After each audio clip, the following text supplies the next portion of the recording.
Om Swastiastu pemirsa Bali TV dimanapun Anda berada, kembali saya Winata menjumpai Anda seperti biasa dalam Bali Postok. Nah, kali ini saya akan mewawancarai Ketua Ikatan Dokter Indonesia Cabang Denpasar, Bapak atau Dr. Ketut Widiasa. Berkaitan dengan apa? Berkaitan dengan bagaimana tanggapan sikap dari dokter-dokter di Denpasar khususnya berkaitan dengan melonjaknya kasus COVID-19 yang seperti kita sudah masuk gelombang kedua atau seperti apa, nanti kita akan coba juga mencari tentang vaksinasi yang sedang berlangsung, PPKM darurat dan segala hal yang berkaitan dengan pandemi. Kita sapa dulu narasumber kita, Dr. Ketut Widiasa. Om Swastiastu, Dr. Widi. Om Swastiastu pemirsa Bali TV dimanapun Anda berada. Gimana kabarnya? Sehat ya, Dok ya? Ya, masih sehat. Kalau ya. kita bicara tentang Denpasar, seperti biasa lah, selalu kalau kasus melonjak Denpasar terbanyak. Dulu sempat melandai, nah sekarang melonjak lagi. Gimana tanggapan sebagai ketua ID cabang Denpasar, Dokter? Baik, kita memperhatikan bahwa sebenarnya kenaikan angka COVID di Denpasar khususnya itu paling tinggi di tempat dibandingkan kabupaten-kabupaten lain di Provinsi Bali. Memang kan satu, penduduk kita paling banyak ya Pak Win ya. Satu, kedua kita memang jadi pusatnya ekonomi Bali. Hampir semua roda ekonomi berjalan di Denpasar. Jadi saya kira mobilitas penduduk Bali untuk pusat ekonomi ke Denpasar, saya kira itu memang hal yang dari dulu sudah terjadi kan gitu ya. Artinya memang Denpasar ini menjadi pusat dari ekonomi Bali. Nah lalu kenapa di Denpasar naik? Saya kira memang ini tidak lepas dari mobilitas itu sendiri. Karena memang kita tahu bahwa penularan dari COVID-19 ini memang transmisinya salah satu pendukungnya adalah dari tingkat mobilitas penduduk yang tinggi itu, sehingga penduduk yang memang membawa virus itu meskipun tidak bergejala itu memiliki resiko menularkan kepada kelompok penduduk yang sehat. Lalu saya kira itu yang pertama. Yang kedua mungkin karena ada dugaan bahwa memang varian Delta itu sudah masuk ke Denpasar, sehingga para peneliti, para ahli menyebutkan bahwa memang varian virus COVID-19 yang ini itu memang 50% lebih menular daripada varian yang sebelumnya, sehingga itu mengakibatkan terjadinya peningkatan kasus di Denpasar, ditambah dengan memang saat ini sepertinya memang upaya tracing testing juga akan digalakkan oleh pemerintah Kota Denpasar, saya kira itu. Ya, dulu sempat melandai ya. Ada, termasuk juga Denpasar Bali kan pernah mencatat angka 20, kemudian 25, ya. 60-an lah, 2 digit katakan begitu. Nah tiba-tiba sekarang sampai 3 digit sampai 600. Nah apa kira-kira pemicunya menurut pandangan Dr. Widi? Menurut saya sih pemicunya memang seperti tadi, mobilitas penduduk yang tinggi itu satu. Kedua memang variannya. Yang ketiga juga karena kita habis pasca libur lama ya, libur lebaran kemarin, kemudian juga ada satu kasus dari, misalnya ada beberapa kasus dari pelaku perjalanan dalam negeri ya, yang mungkin masuk ke Denpasar melalui berbagai macam gate, baik itu penerbangan maupun dari jalur darat dan laut. Saya kira itu juga menjadi salah satu faktor yang membawa varian virus ini ke Bali gitu kan. Lalu kemudian tinggal di Bali, kemudian bertransmisi di Bali. Lalu kemudian juga kita melihat sekarang ini karena kasusnya lebih menular, semakin banyak masyarakat kita yang mengidap bergejala sekarang malah, ya bergejalanya banyak. Jadi semakin dekat nih, lingkaran itu semakin dekat dengan tetangga, dengan keluarga dan seterusnya. Lalu yang kedua juga karena hampir sebagian besar saat ini itu bergejala ringan sedang ya, saya kira ini ringan sedang. Saya kira ini juga mengakibatkan banyak testing, tracing dilakukan. Jadi tracing dilakukan, kemudian di testing, nah ketemu, kemudian upaya pemerintah untuk membatasi ini ya saya kira itu sudah mulai tepat menurut saya ya. Jadi tracing ditingkatkan, testing ditingkatkan ya, mudah-mudahan ke depan semakin banyak yang testing agar nanti kita tahu seperti apa sih gambaran real kondisi kita di Bali ini dan pasar khususnya, saya kira itu. Ya, jadi ada peningkatan tracing dan testing ya? Ya, saya kira karena kasusnya banyak kan, kasusnya banyak. Jadi otomatis akan menambah tracing dan testing itu. Tracing, kemudian testing yang harapkan ya. Nah, saya mesti menekankan kembali, saya kira tracing ini ditambah dengan treatment yang tepat dan isolasi. Isolasi ini memang adalah upaya yang harus kita memang benar-benar lakukan untuk memang benar-benar membatasi itu. Isolasi, apakah memang sebaiknya isolasinya terpusat atau isolasi mandiri atau gimana? Oke. Pandangan? Menurut pandangan kami sebaiknya isolasi terpusat, Pak. Terpusat ya. Kenapa? Karena satu, siapa yang bisa menjaga saudara-saudara kita yang terkonfirmasi di rumah, isolasi mandiri di rumah, memang benar-benar taat di rumah gitu loh. Ya, yang kedua, dengan variasi gejala yang seperti kita lihat sekarang ini, saya lihat memang kita tidak bisa menduga lagi. Dulu kan ringan bisa dirawat di rumah.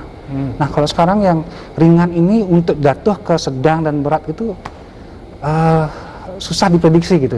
Jadi variasi variasi pasien itu bahkan di beberapa daerah ya di Jawa itu bahkan ada yang sampai karena kepenuhan ya ke rumah sakitnya, bednya itu dipenuh, kan meninggal di rumah kan, isolasi mandiri di rumah ya. Jadi yang ketiga, kenapa isolasi itu penting terpusat ya? Sekali lagi ini memang kita harus benar-benar membatasi, karena yang membawa virus ini adalah manusia gitu, ya kan? Jadi beda dengan flu burung yang dulu seperti yang saya sering bilang, beda dengan flu burung itu kan membawa virusnya adalah burung, jadi kita bisa isolasi burungnya, bahkan dibunuh kan burungnya ya, dimusnahkan ya. Sedangkan ini kan manusia yang bawa virusnya, Pak Win, jadi kan nggak bisa kita ambil tindakan. Isolasi terpusat ya, yang sebaiknya ideal ya. Sebaiknya seperti karena itu. Tadi virus ini agak lebih mengkhawatirkan nih, ada perubahan yang mendadak bisa tiba-tiba gitu ya. Oke. Baik, kalau kita lihat peningkatan kasus yang cukup tinggi sampai kemarin sempat 678, 674 gitu ya. Dan Denpasar yang tertinggi. Nah, bagaimana teman-teman dokter di Denpasar dalam kondisi seperti ini? Apakah mereka masih fight, maksud saya baik-baik saja kah mereka kondisinya sekarang?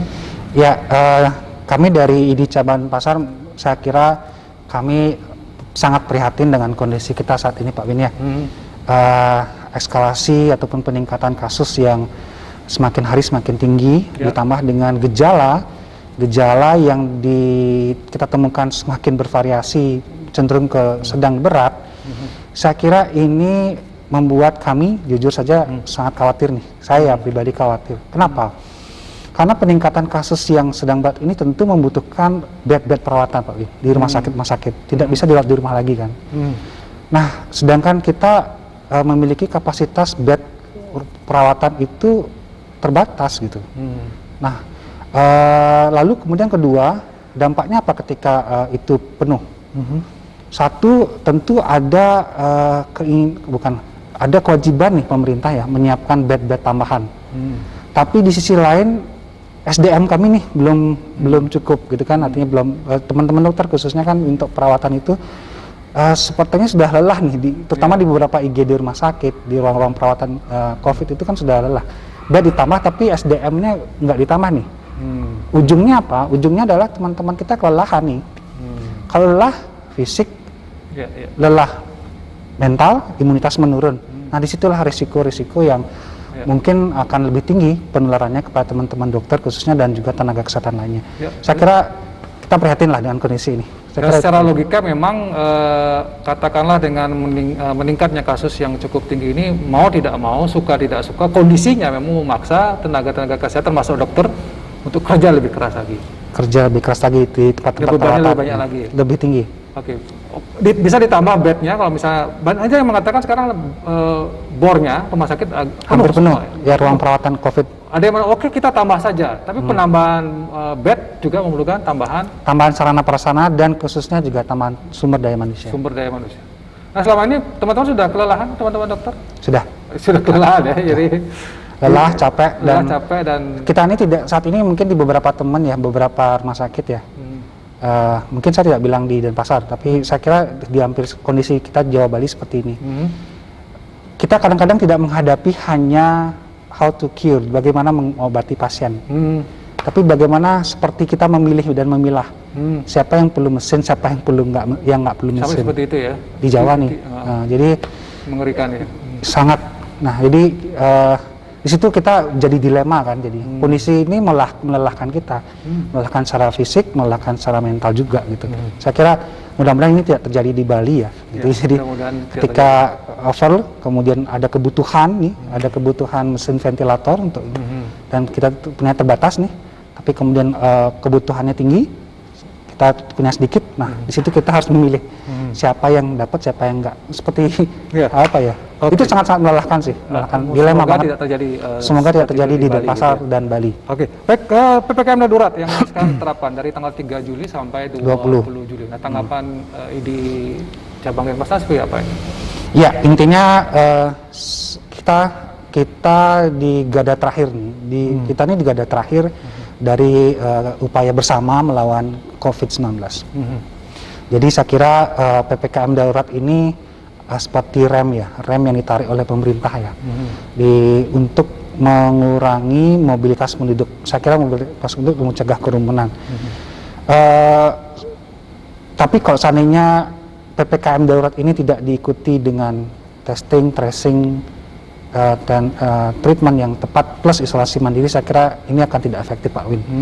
Jadi intinya salah satu langkah pemerintah dengan menerapkan PPKM darurat dengan penyekatan, pembatasan aktivitas penduduk, itu saya kira sudah perlu kita dukung sebenarnya menurut saya. Tapi sekali lagi di satu sisi ekonomi masyarakat juga sedikit-sedikit ada celah lah untuk dibuka.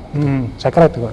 Jadi intinya ini langkah yang terpaksa untuk diambil oleh pemerintah karena Terpaksa, kondisi kesehatan, karena lebih mementingkan nyawa ketimbang mungkin kesehatan masyarakat, masyarakat, ya. keselamatan rakyat yang utama. Oke. Ini ada wacana tentang vaksinasi yang ketiga bagi tenaga kesehatan, termasuk juga dokter mungkin dalam hal ini. Nah, bagaimana tanggapan sebagai ketua di cabang Denpasar?